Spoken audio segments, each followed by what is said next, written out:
ગુજરાતભરમાં આજથી helmet drive શરૂ કરવામાં આવી છે।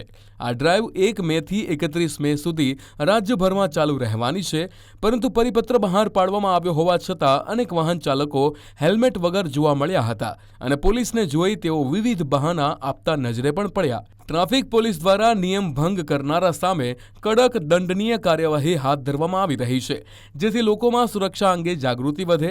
પણ હેલ્મેટ વગર વાહન ચલાવનારને 1000 રૂપિયા સુધીનો દંડ ફટકારવામાં આવશે, જ્યારે નિયમોનું ઉલ્લંઘન કરનારનું પણ લાયસન્સ 3 મહિના માટે સસ્પેન્ડ કરવામાં આવી શકે છે।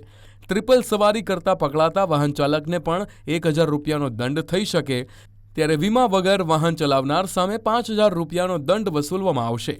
ટ્રાફિક પોલીસ દ્વારા સરકારી કચેરીઓ અને જાહેર સ્થળો પર સઘન તપાસ શરૂ કરવામાં આવી છે। ટ્રાફિકના નિયમોનું ઉલ્લંઘન કરનારા સામે સતત કડક કાર્યવાહી કરવામાં આવી રહી છે, જેથી રસ્તા પર સલામતી સુનિશ્ચિત કરી શકાય।